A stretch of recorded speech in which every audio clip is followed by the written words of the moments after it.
আসসালামু আলাইকুম। কেমন আছো আমার প্রিয় সকল বন্ধুরা? আশা করি তোমরা সকলেই অনেক অনেক ভালো আছো, আনন্দে আছো, সুস্থ আছো। আলহামদুলিল্লাহ আমি অনেক ভালো আছি। আমার সকল বন্ধুদের জন্য রইল অসংখ্য ধন্যবাদ, অনেক অনেক ভালোবাসা ও শুভকামনা। আজকে আমি তোমাদের সঙ্গে শেয়ার করতে চলেছি দুর্দান্ত স্বাদের আটার পকোড়া। তোমরা কিন্তু সবাই একই রকম পকোড়া খেয়ে একঘেয়েমি হয়ে যাও। এই একঘেয়েমি কাটানোর জন্য একেবারে ফ্রেশ আটা দিয়ে বিনা মশলা ছাড়াই বানিয়ে ফেলো এই আটার পকোড়া। এই আটার পকোড়া কিন্তু দুর্দান্ত স্বাদ, একবার খেলে কিন্তু বারবার ইচ্ছে করে এই আটার পকোড়া খেতে। তো চলো কিভাবে আমি বানিয়ে ফেলি খুব কম সময়ে খুব অল্প উপকরণ দিয়ে এই দুর্দান্ত স্বাদের আটার পকোড়া। তার জন্য কিন্তু কেউ স্কিপ না করে পুরো ভিডিওটির সঙ্গে থাকো আর দেখতে থাকো।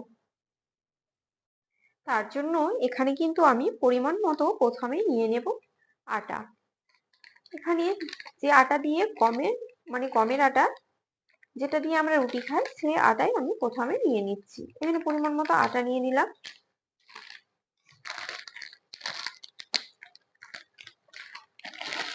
আর এখানে দিয়ে দেব 1 চামচা কালো জিরে। 1 চামচা কালো জিরে দিয়ে দিলাম। তারপর এখানে দিয়ে দিচ্ছি হাফ চামচা জিরের গুঁড়ো। এখানে হাফ চামচা জিরের গুঁড়ো দিয়ে দিলাম, একেবারে অল্প পরিমাণে, এখানে বেশি দেওয়ার প্রয়োজন নেই। তারপর দিয়ে দিচ্ছি এখানে হাফ থেকে একটু কম বেকিং সোডা। 3টে উপকরণ আমি দিয়ে দিয়েছি। এবারে ভালো করে এটাকে মিক্স করে নেব।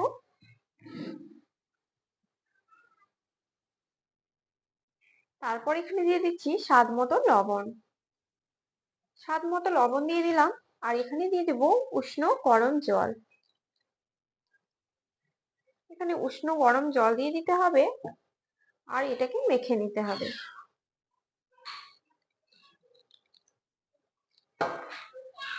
তো চলো এটাকে অল্প অল্প জল দিয়ে মেখে নেব। আর ঠিক কেমন হবে তোমাদের আমি দেখিয়ে দিচ্ছি।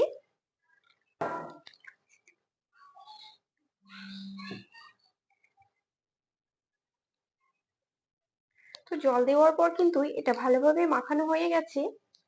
তারপর আমি তোমাদের দেখিয়ে দিচ্ছি ঘনত্বটা ঠিক কেমন হবে। ঘনত্বটা ঠিক এরকমই হবে, না তো পাতলা আর নয়তো খুব ঘন। এভাবে কিন্তু আমি এটাকে ঘুলে রেখে দেব রেস্টে। এটা যত বেশি রেস্টে রাখা হয় 2-4 ঘন্টা, তত বেশি পকোড়াটা ভালো হয়।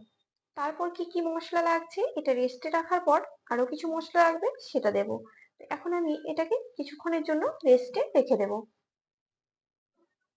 তো দেখো আটাটা রেস্টে রাখার পর আবারও নিয়ে চলে এলাম। এখন আমি পকোড়াগুলোকে বানিয়ে নেব। সেই কারণে তো এখানে দেখো এই যে আমি পেঁয়াজ কেটে নিয়েছি। এখানে 5 থেকে 7টা পেঁয়াজ নিয়েছি। পেঁয়াজের পরিমাণটা একটু বেশি দিয়েছি। পেঁয়াজের পরিমাণটা একটু বেশি দিলে ভীষণই ভালো লাগে খেতে। আর পেঁয়াজটা দেখো কিভাবে কেটে নিয়েছি। পেঁয়াজটা কিন্তু লম্বা লম্বা করে কেটেছি আর একটু মোটা মোটা করে। এটা কিন্তু একেবারে পাতলা করে কাটলে নেতিয়ে যাবে, খেতে কিন্তু ভালো লাগবে না। তো এখানে আমি দিয়ে দিচ্ছি সব পেঁয়াজগুলোকে। তো পেঁয়াজগুলোকে দিয়ে দিলাম। তারপর আমি দিয়ে দেবো সেটা হচ্ছে লঙ্কা কুচি। লঙ্কা কুচিটা অবশ্যই দেবে, তাতে করে ভীষণই টেস্ট আসবে আর ভীষণই ভালো লাগবে খেতে, একটু ঝাল ঝাল হবে। এখন সবকিছু উপকরণ দিয়ে দিলাম। তারপর আমি এটাকে ভালোভাবে মিশিয়ে নেব আটার সঙ্গে। আটাটা দেখতেই পাচ্ছ কেমনই চ্যাটচ্যাটে একটু হয়ে গেছে, এভাবে কিন্তু এরকমই হবে। তো সব উপকরণ দিয়ে আমি সুন্দরভাবে এগুলোকে মিশিয়ে নিলাম।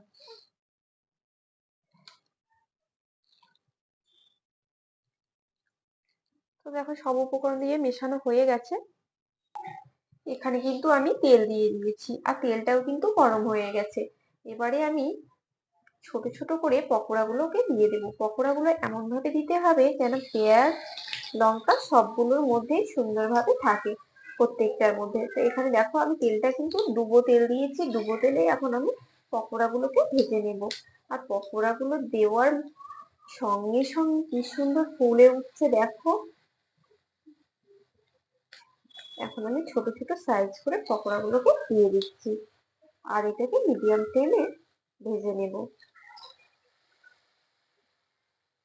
পকোড়াগুলো দেওয়ার সঙ্গে সঙ্গে খুব সুন্দর ফুলে উঠছে, মানে পকোড়ার আটাটা কিন্তু পারফেক্ট হয়েছে। যখনই দেখবে এভাবে ফুলে উঠবে তখনই বুঝবে কিন্তু পকোড়াগুলো পারফেক্ট হয়েছে। তো যতগুলো দেখো একসঙ্গে পকোড়া হলো, পকোড়াগুলোকে আমি তেলের মধ্যে দিয়ে দিলাম।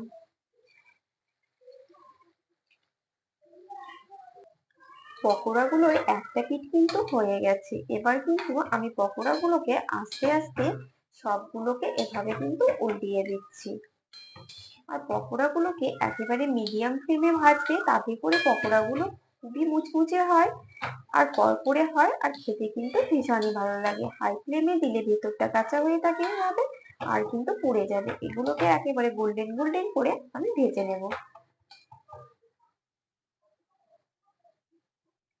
পকোড়াগুলো কিন্তু দেখো কত সুন্দর হয়েছে, একই কালার। এটা কিন্তু আরো একটু ভেজে নিতে হবে। তো পকোড়াগুলো কিন্তু দেখো একই কালার হয়ে গেছে আর পকোড়াগুলো কিন্তু ভাজা হয়ে গেছে। এবার আমি পকোড়াগুলোকে একে একে তুলে নেব। আবারও কিন্তু আমি একইভাবে পকোড়াগুলোকে দিয়ে দিচ্ছি। সব পকোড়াগুলোকে আমি এভাবে দিয়ে দেব আর সব পকোড়াগুলোকে কিন্তু একইভাবেই ভেজে নেব। তো আলহামদুলিল্লাহ সব পকোড়াগুলো কিন্তু রেডি হয়ে গেছে আর দেখতেই পাচ্ছ কতটা সুন্দর হয়েছে, কতটা মুচমুচে আর কড়কড়ে হয়েছে। এভাবে কিন্তু বানিয়ে নিতে হয় আটার পকোড়া।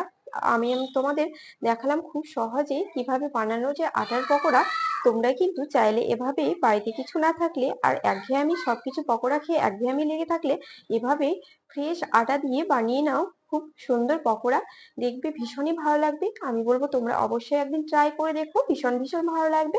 আর আজকের রেসিপিটি কেমন লাগলো তোমরা কিন্তু কমেন্ট বক্সে অবশ্যই জানাতে ভুলো না। ভালো লাগলে আমার চ্যানেলটিতে ছোট্ট একটি লাইক, শেয়ার, কমেন্ট ও সাবস্ক্রাইব করে আমার পাশে থেকো। সবাই অনেক অনেক ভালো থেকো, সুস্থ থেকো। দেখা হচ্ছে নেক্সট ভিডিওতে। আল্লাহ হাফেজ।